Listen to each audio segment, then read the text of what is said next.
clean this place up every single week just for you guys to miss the episode. Here's what you missed. Last time on Graveyard Carz. Doing it in 45 days is a big enough task on its own. Doing it while you're still working on all the other client cars, that's priceless. Everybody's circling this car. People have lost their damn minds. We're not as polished right now because we're truly doing the best we can to keep our word to the customer. There's only one person that knows if we'll get it done, and that's God. I have no idea. This station will remain on the air. On this episode. It's always really exciting to do a reveal, but this one I'm a little bit stressed about.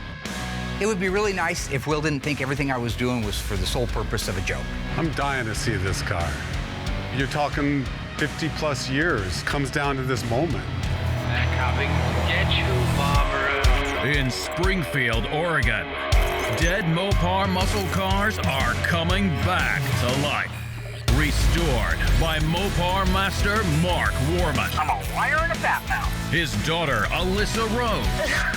Why would you do that? His painter, Will Scott. Got one dog. And his cousin, Dougie. Oh, hi, Mark. Welcome back to Graveyard Carz. So today's the big day, the big reveal of our 1970 Roadrunner. Mark's on his way to the shop now. He has not seen his car since before we disassembled it. And we've done this build in 45 days. All done? Yep. Sweet. All right. We've done the best we can. We've pushed as hard as we can. We're nearing the end of this build, and everybody is just going nuts around here. I have a wonderful question for my crack shot team here. God. So on the Roadrunner, Okay. why is it I would trust you to even clean the wheels and the front bumper on it when you put the springs on the wrong sides of our Phoenix Cuda? No, we didn't. It's not possible. Okay, I couldn't have done that. We built it right side up to do the brakes because that was easier. And now to put the leaf springs on, it's upside down and backwards, and keep up with that. So here's our right-hand leaf spring. the leaf springs on the Phoenix Cuda are switched. You put the 024 on the left-hand side and it should be on the right-hand side, and the 034 that's on the right-hand side should be on the left-hand side. Dad, when you guys did... It doesn't matter. Let Mark is on his way. We need to finish this and get this cleaned up. Okay, I don't care that Martinez is on his way here to get his car. See, here's the whole thing. Nice shot, by the way. Shut up. I made Here's it. the whole point. I made it. If you take into consideration that we should be doing the best work in the world, and this little thing about the leaf springs is wrong, it's out in front of the world. So in my mind, if you don't like episode 6 because we had a leaf spring screw up, watch episode 7, okay? Are you sure that we did it wrong? Are you sure it wasn't the way it looked on TV or something? Come on. We don't have time. I don't care if you don't have time. We're not gonna put out another car until we do things right. I Oh want my this God. fixed, and I want it in this episode. I don't care. So they can all be running around excited and worried and nervous at what Martinez is gonna think about his car.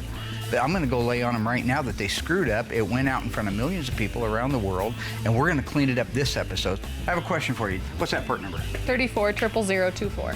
24, right? Right. Is a 2 an odd or an even number? It's an even number. It's an even number. So it should be on the passenger side of the car. Right. Okay. What's that number? 3400034. 34, okay? Uh-huh. Is 3 an odd or an even number? Odd. An odd number, like you. It should be on the driver's side. Even if this is upside down, they're still on the wrong side. So you're, yeah. Dad, why do we need to address this right now? We Because have there is no Mark tomorrow. coming. There is no tomorrow. So, Rocky 3, remember when... Okay. So it was, do you remember, it was Apollo Creed was trying to train Rocky, but he didn't have no heart, right? And so Rocky keeps saying to Apollo, hey, I'm gonna train tomorrow, I'm gonna train tomorrow. And Apollo screams out, there is no tomorrow! And then they cut to the next scene where Rocky's standing in front of the mirror and he's repeating it in his head. There is no tomorrow, there is no tomorrow. And he's banging the mirror like that. Yeah. So what about his dog? Whose dog? Rocky's dog. Buckus? Yeah. What the hell about him? Well, that's what I was talking about.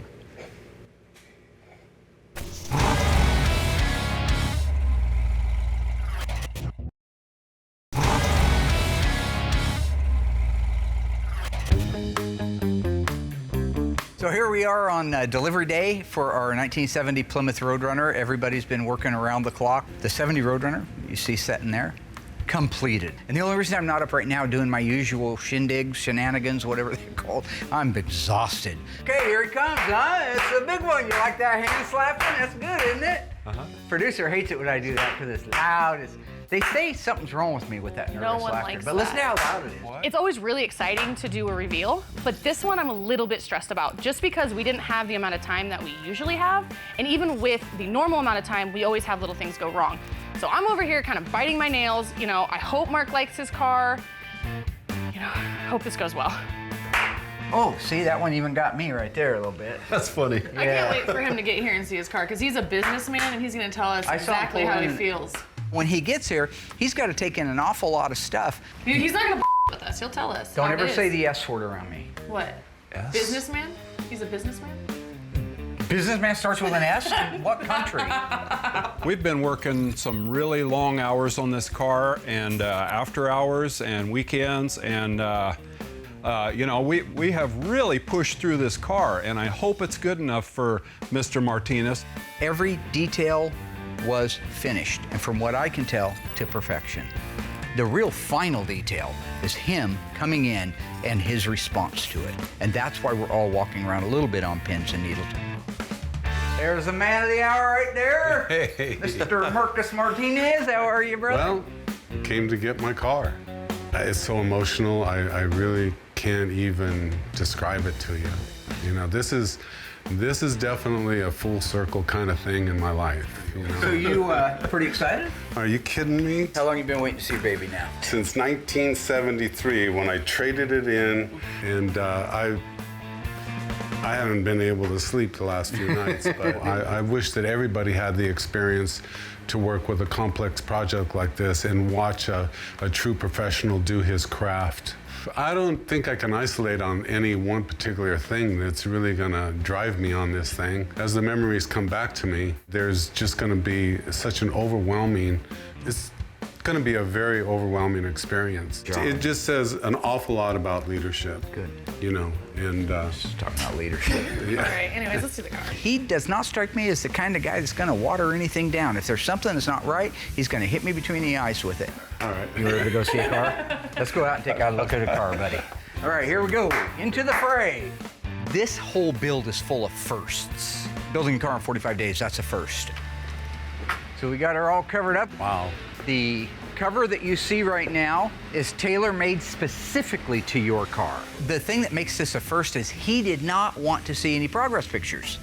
I'm dying to see this car. You're talking 50 plus years, comes down to this moment.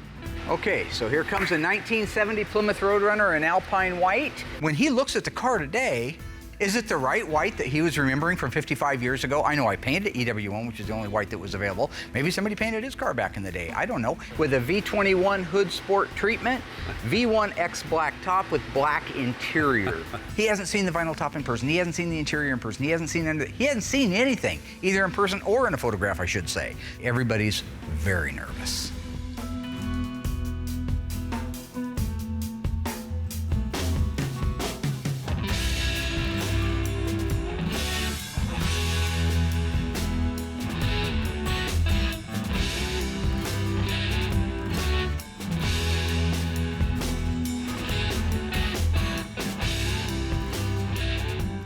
What can a guy say about that? So the reaction on Martinez's face was priceless. When we uncovered that car, you just looked over and you saw the reaction on his face. He was blown away. It's meant to be that. It's meant to be that. It's way more. If it takes your breath away, that's what it's meant to do. Holy crap. That thing Is that just stunning? Oh my God. Pictures don't even begin No. to tell the story of that car. That is just pure art. So what you'll see is that the paintwork is a PPG concept single stage Can I paint. touch it? You can. You'll be touching it a lot in the future, absolutely. The hood blackout is based on the original Hood Sport treatment that your car had. You had photos of your car. I used that to rebuild this car. Oh. Black vinyl top. Your car was air conditioning. This one is air conditioning, so it has tinted glass. It's brand new replica glass from ECS Automotive, and it's date coated. Your car did not have the dust trail stripe down the side. It just had the running bird, so they are in place. your car, you wanted Krager's on because that's what you put on after the fact, right? So there are your Krager 5-spoke. They are a 15.8 in the back and a 15.7 in the front with BF Goodrich TA radials. Wow. It's a lot to take in. I just blabber, so don't worry about me. This thing is just so... It sits there like a piece of jewelry, doesn't it? Yeah. It's just gorgeous. No, I love them. I'm going to move that into the living room. Wow. It'll be a great showpiece for your heart, but also for your business. When you do go to the trade shows and you want to flex a little muscle, that will be a car that you will not see another one like it anywhere ever. Wow. And that's because of one thing. Graveyard Cars did it, and we do it to the best ability we have. It may not be perfect, but it's as good as we can make it. Can I ask you something? Yes, sir. When I approached you about a white one, I mean, because everybody's going, why I wasn't a blonde? fan.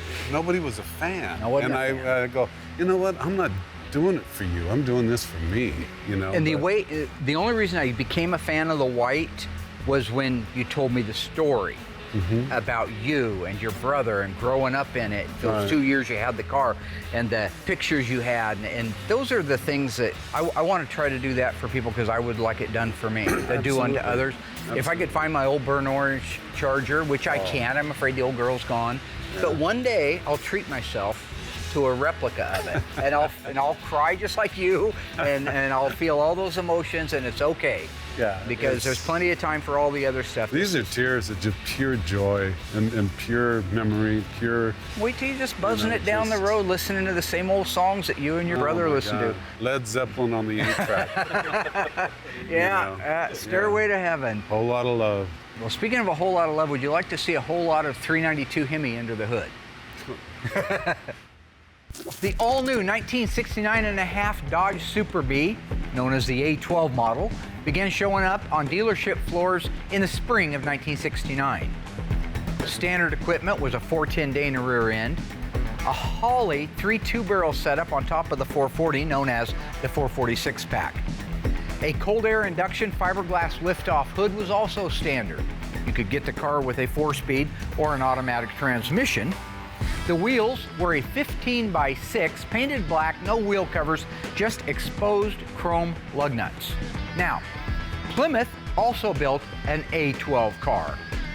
What model was their A12 car based on? Was it the Satellite, GTX, Roadrunner? If you think you know the answer, stay tuned after the break. We'll let you know.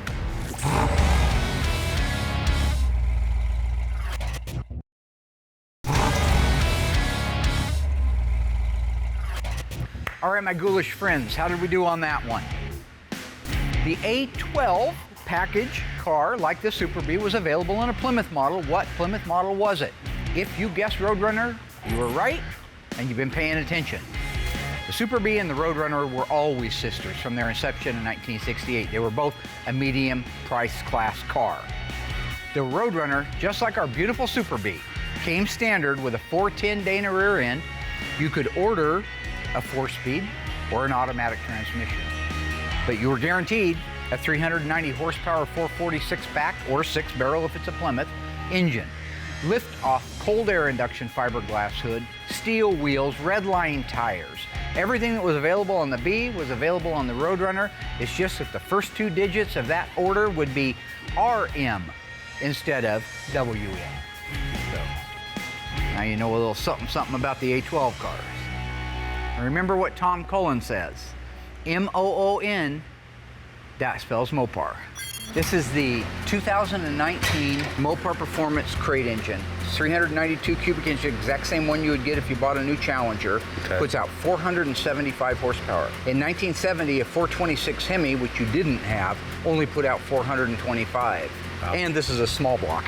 As you look around, you'll see a lot of original stuff though. So, if you look here, I remember this. Yeah, that's the original purple beep horn, original power brake booster and master cylinder, and original lines. But after that, it all becomes 4-wheel disc brakes for you. So when you pop that hood, we try to keep as much organic, original stuff under here as possible.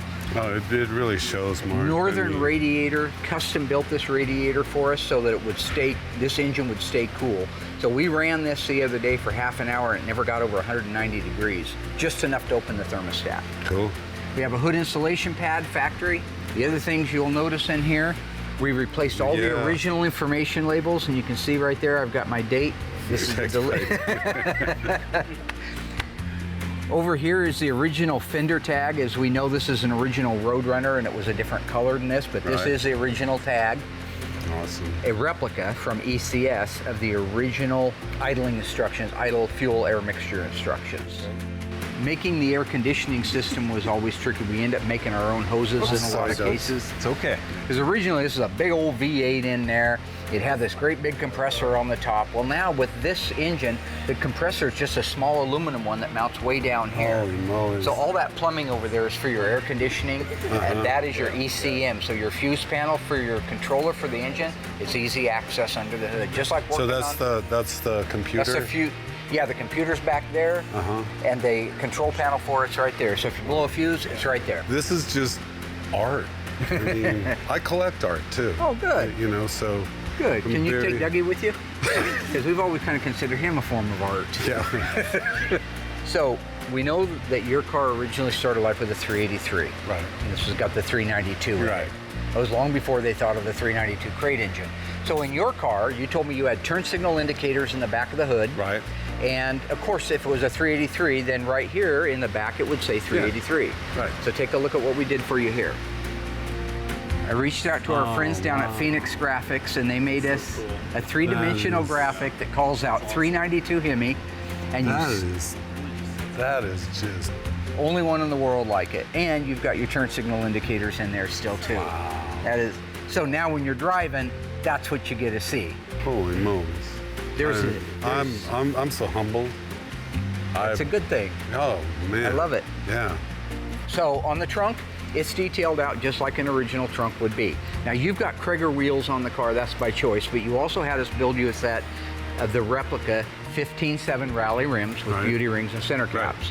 Right. If you had that, then the spare would be painted black and it would be a Goodyear Polyglass spare. Right. That's what you're gonna see.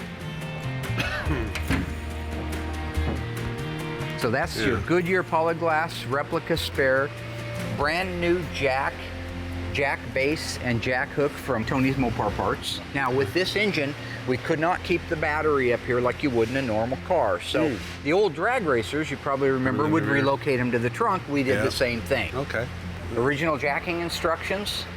Wow. Mopar painted the inside of their trunk's body color, unlike everybody else. Right. Brand X, I their remember garbage that. job. So everything in this trunk is exactly the way it started life It brings in back- 1970.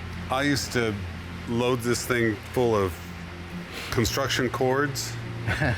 My a big nail truck. bags would be here, and I would have a 50-pound box of nails, and I would have my skill saw sitting right there. People at home saying, what? You put tools in there. Back then, it was a $3,000 car, and it was your main mode of It was- transportation. It yeah. wasn't a showpiece. It was a daily driver. We just have a hard time conceiving that. This is a Phoenix Graphics stripe. It is the correct replica of the original one. Yeah. And what you'll see is it's reflective. Yeah. Yep. So Yeah. when those lights hit that, it's reflective. Oh yeah, I remember that. Yeah. The exhaust system is TTI headers into 3-inch collectors. They provided the entire exhaust system right up to the exhaust tips. I had to get those from a different source. We actually got them from Classic Industries, and we cut their original turn-down tips on and put those on because your car had bright exhaust tips on it. It would have been standard equipment on the Roadrunner. Right. Yeah, this is just bringing back so many memories, man. I mean, I feel as giddy as walking into that dealership and being able to drive this car. We off all the had shoulder. that feeling when we Yeah. got our first car. Yeah. It was, oh God. It's a can't giddy breathe. feeling. I Yep. mean, I didn't even know what to do. I was like a dog chasing his tail. You know, I just, didn't know what to do. There's It the was- ignition key. How about you have a seat down in there and we'll talk about the interior. Wow. He is overwhelmed. From what I can tell, like I said, he don't pull punches. He is excited. He is in love.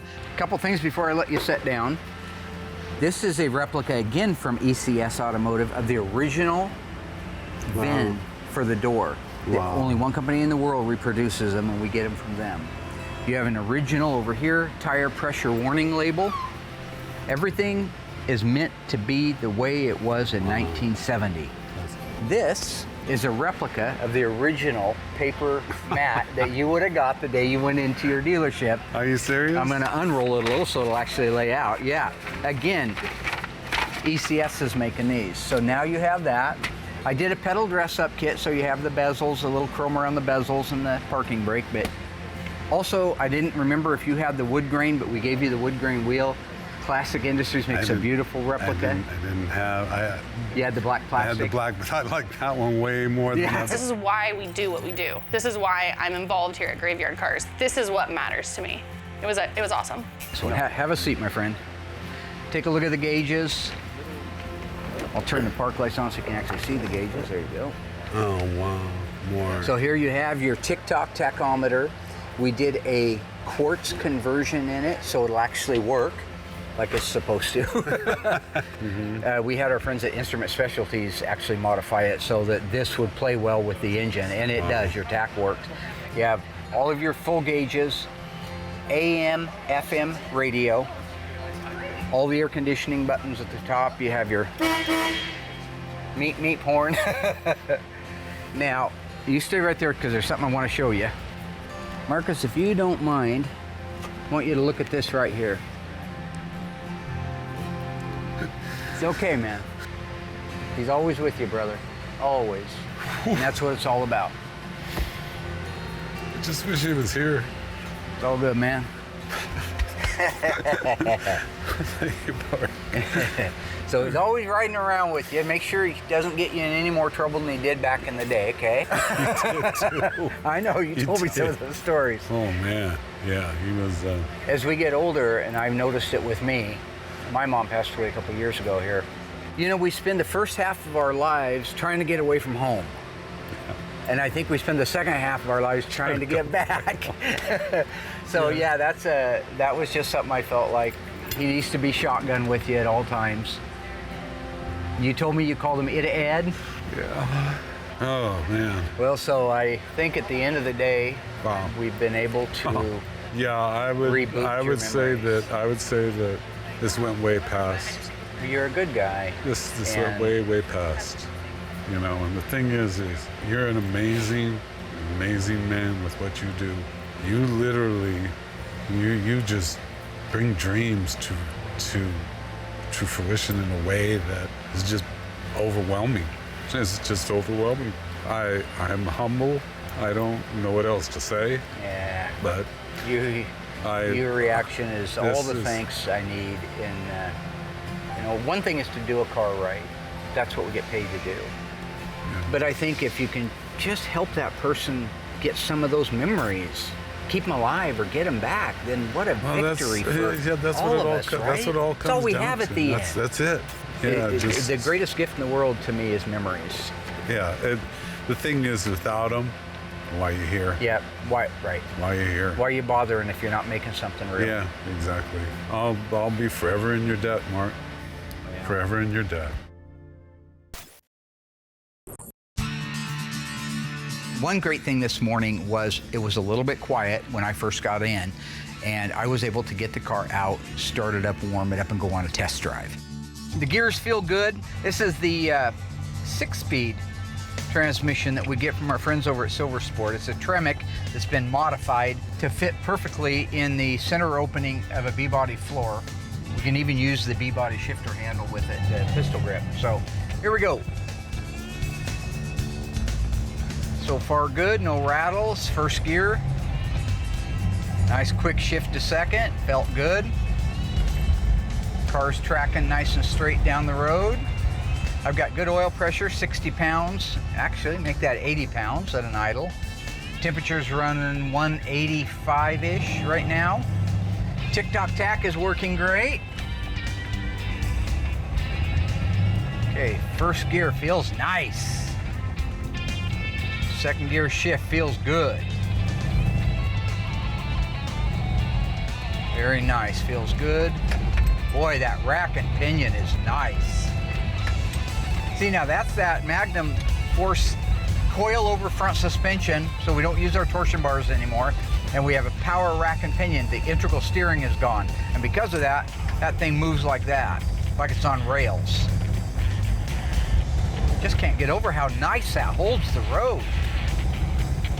These are, you know, these are a pretty good sized car, these B bodies. I mean, the E bodies are a good sized car too compared to today's junk that's on the road.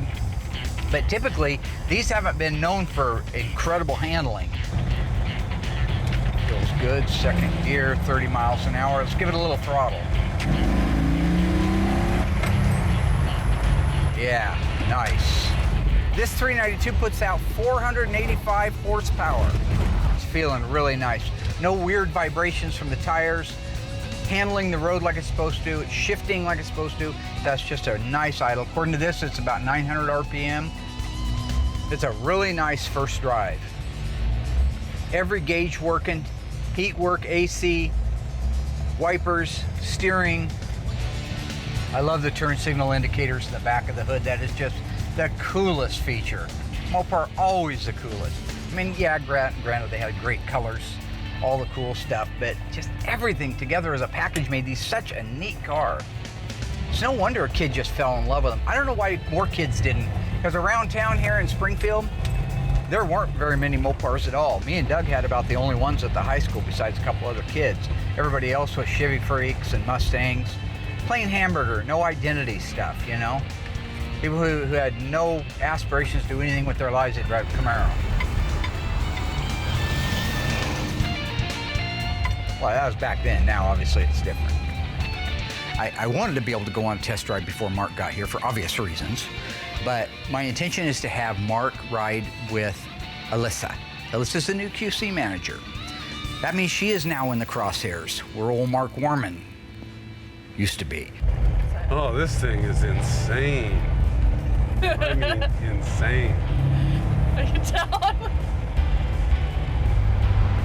You didn't want a Prius? No, a Volt. Yeah, oh yeah. So you're a little shook. Whoa. I'm figuring out how I'm gonna learn how to drive the damn thing. You know what I mean? But this thing is not made for around town driving. It runs that strong. It runs very strong.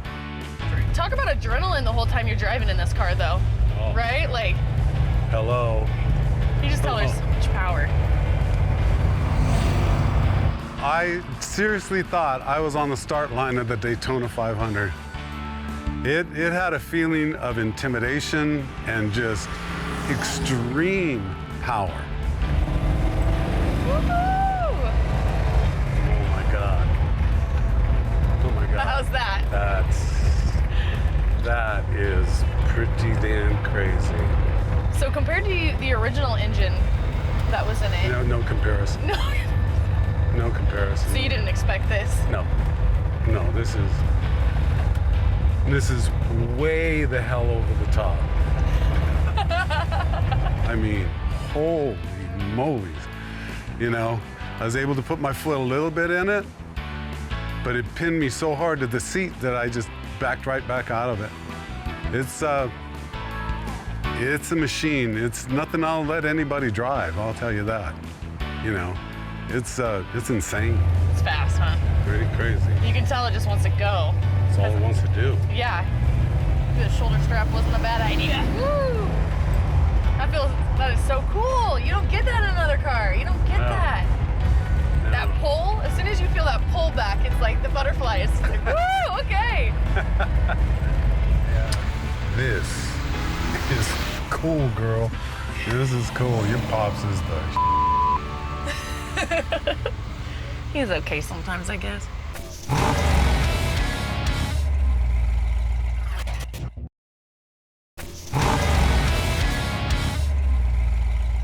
So as I've mentioned, there's a lot of things going on at Graveyard Carz at one time. So while Mark and Alyssa are out driving the 1970 Roadrunner, I wanted to take a minute and talk about a 1971 Roadrunner with Will, who's going to be painting this car very, very soon.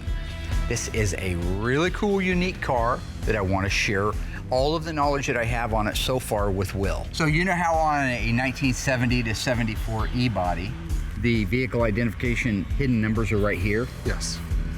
In this case, they're over here on this lip, which would make faking one of these a whole lot easier. Oh, yeah, absolutely. Right? Drill those spot welds out, pop it off. Right. Yeah. That's right. And then spot weld it on the new one. So there are bad people out there that do things like that all day long. Mark has decided to pull me from my important job of painting to come out here and do a walk around on a Roadrunner. Not sure exactly why, but anything to disrupt my day, he'll jump in the middle of to make sure it happens. From the firewall forward, the 71 to 74 B body is very similar, if not almost identical. To an E-body? To an E-body, that's Yeah. right. Yeah, you know the answer, you just throw it right out I there. did. Yeah, well, I told you that earlier. No, you didn't. All you're doing is reminding me of what I already Don't said. touch the car.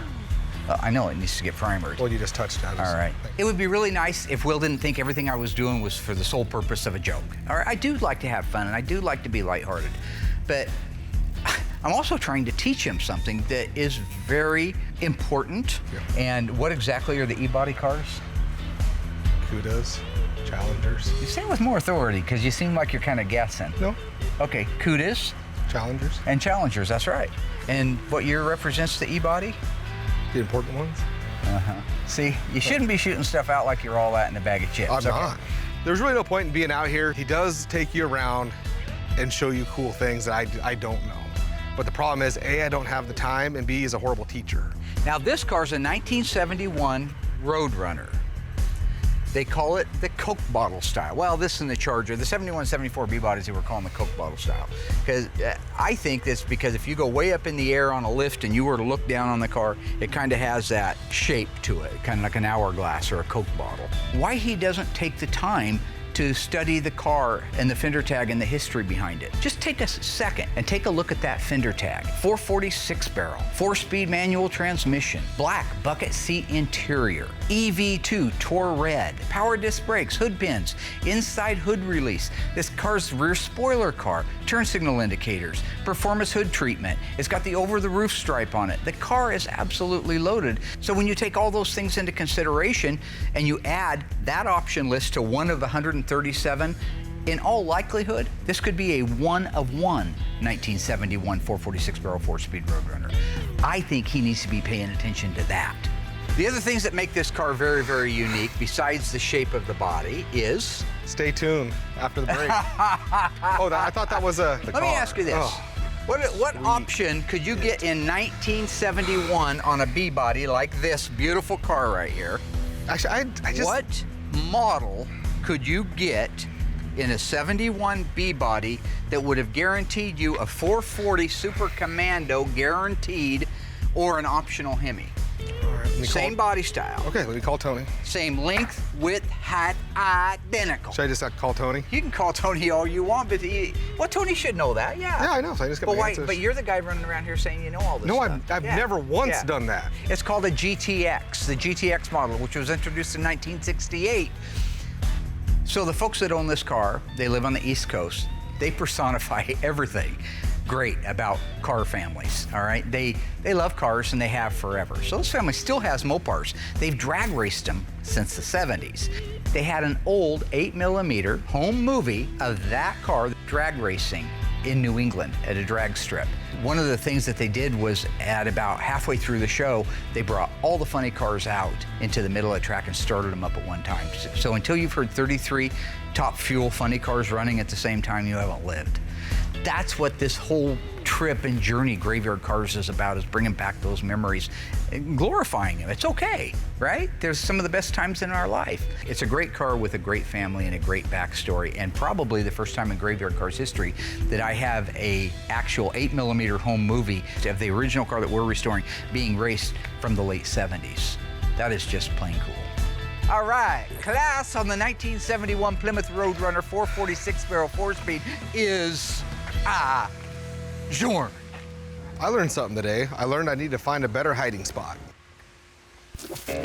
So we have learned that the 1969.5 Dodge Super Bee and its sister, the A12 Roadrunner, were really neat cars. Great options from the factory. First time the 440 showed up with 3 2-barrel Hollies, fiberglass liftoff hood, Dana 60 standard. I told you that you could order it with a 4-speed or an automatic transmission. A true or false? You could also get it with a manual 3-speed transmission. If you think you know that answer, stay tuned after the commercial break. and we will let you know how you did.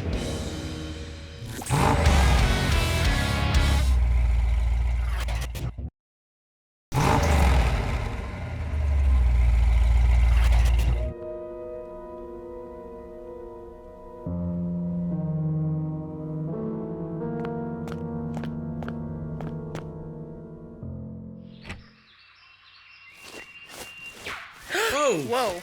What's this? Welcome to my hell. Where are we? Where's the dining room? Boy, it sure is hot out here. What the? Run for it. I'll cover it. Let's get out of here. Don't push it. I'll give you a war you won't believe.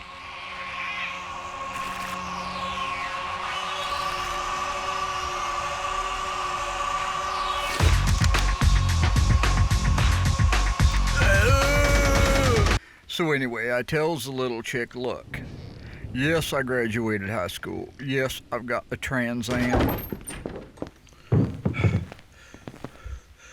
What the heck is going on? Where were you guys? Hey, we've been here the whole time, pal. Where have you been? I've been getting worried. The butler. Dead. Knife. Note. And then the jungle. Are you saying he's been murdered? My word. Someone's been murdered? Oh my God, you're alive? And you have dinner.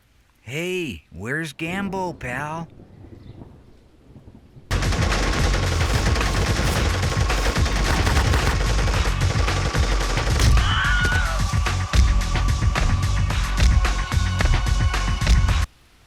He's fine. Now, how about that dinner?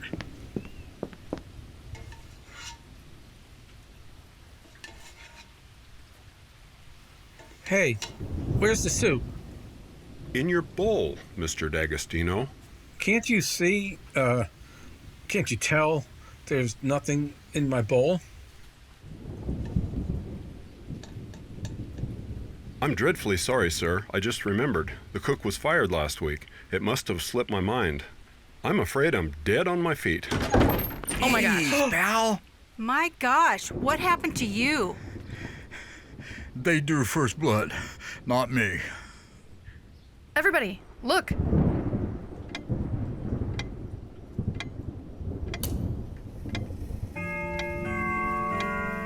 We're out of time.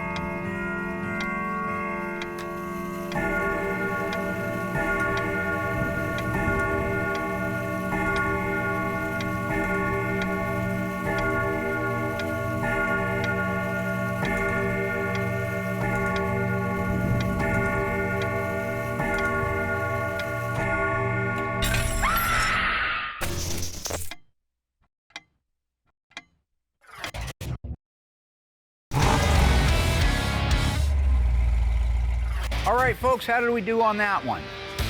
We know that the 440 six-pack, six-barrel in the Plymouth, A12 cars were super cool.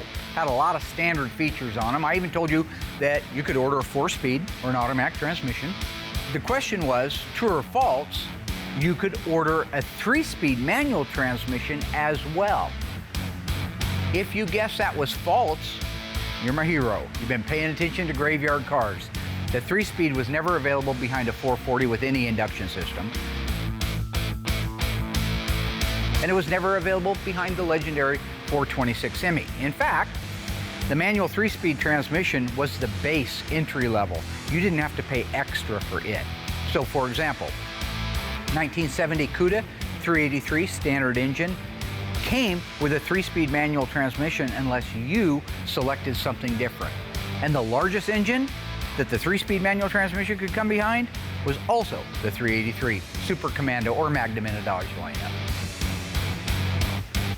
Now you know. I cut the ride short because it wasn't something I wanted to practice with in traffic.